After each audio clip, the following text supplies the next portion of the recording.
Islam yang keempat, ya, Khawarij.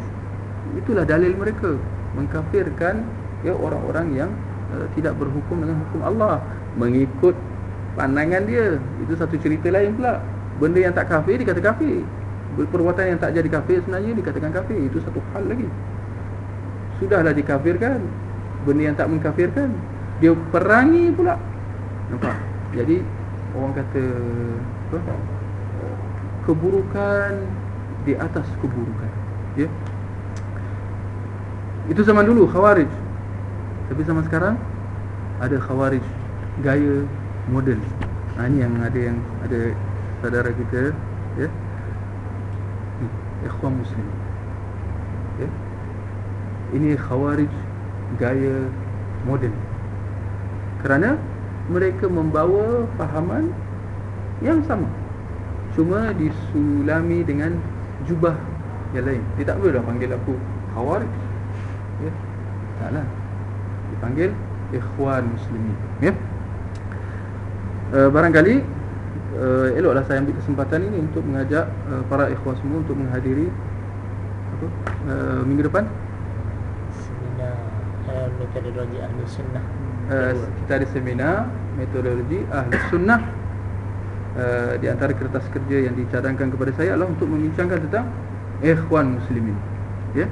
Dan hakikatnya apa yang dibawakan oleh ikhwan muslimin ni adalah satu yang sangat berbahaya, ya.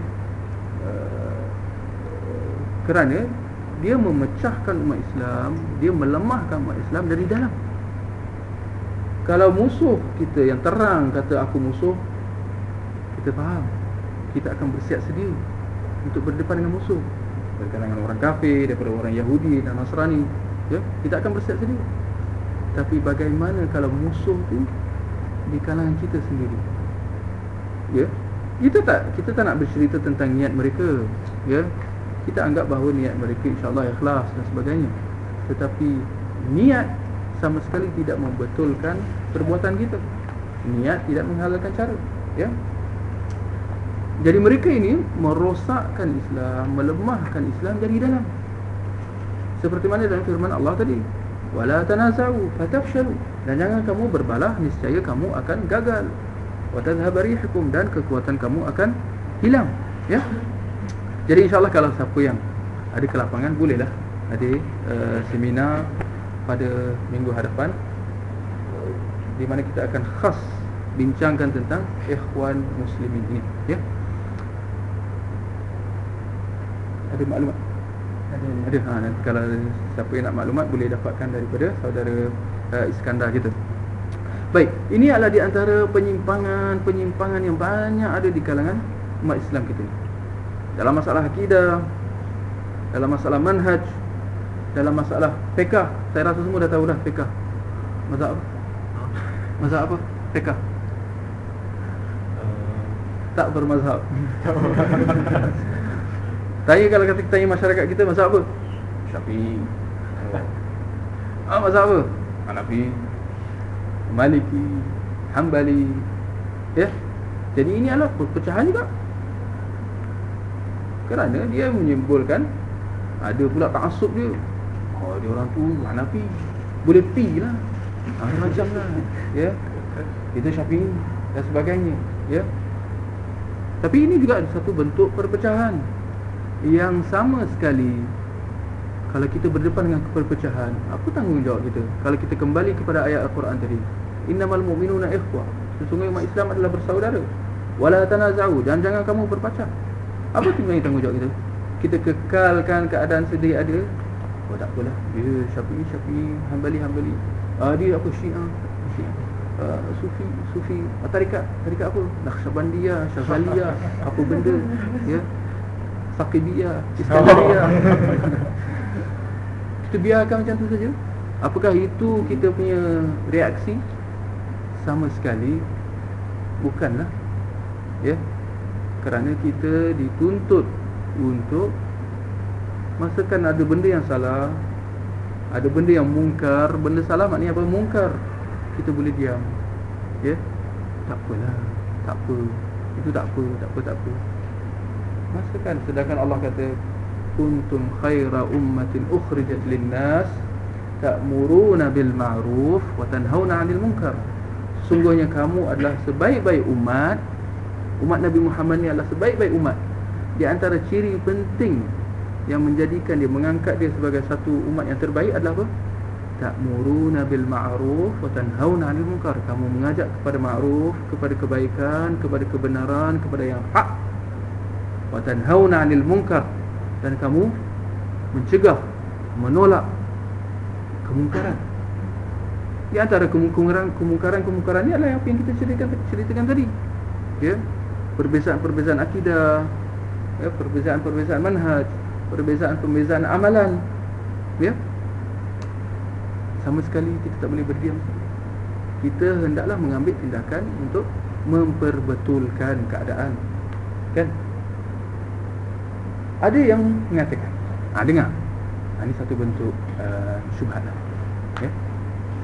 Ada yang mengatakan bahawa ini kan permasalahan ijtihad. Ya?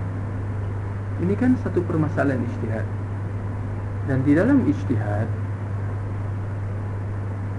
kita tak patut untuk membangkang. Pernah dengar tak? Perbezaan yang ada ni ijtihad, dan masing-masing dengan ijtihad dia.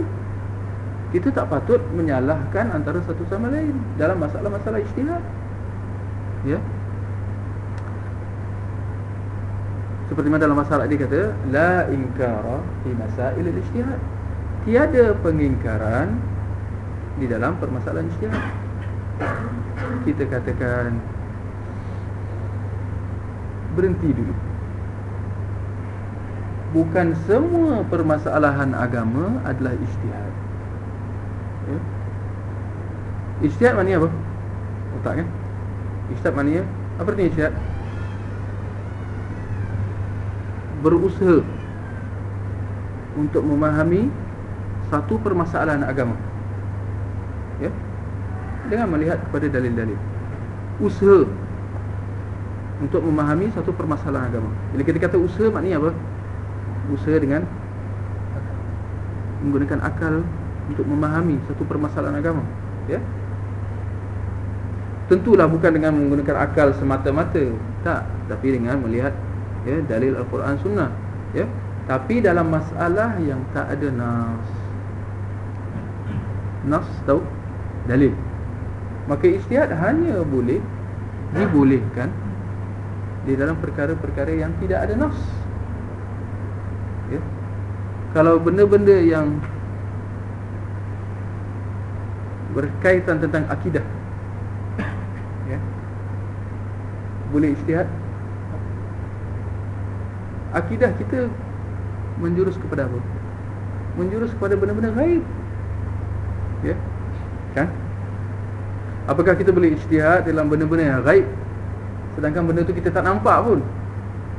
Kita ijtihad. Jom kita ijtihad. Adakah azab kubur ada? Brainstorming sikit. Azab kubur ada tak? Aku rasa hari tu aku dah letak mikrofon dalam kubur, aku tak dengar apa-apa. Maka kita menyimpulkan bahawa tak ada azab kubur. Boleh? Ya. Soal mungkar nakir dalam kubur, boleh nak ijtihad? Saya melihat bahawa itu satu benda yang dongeng. Dalam kubur, mana masakan malaikat akan masuk dalam kubur, dan sebagainya. Kita ijtihad, boleh?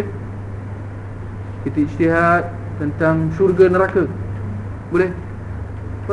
Kesimpulan dia di dalam masalah akidah, akidah dia membabitkan perkara-perkara ghaib. Alladzina yu'minuna bil ghaib, dalam surah Al-Baqarah, ya, iaitu mereka yang beriman dengan persoalan ghaib. Orang-orang yang beriman ni, beriman kepada apa? Iman maknanya percaya. Percaya kepada apa?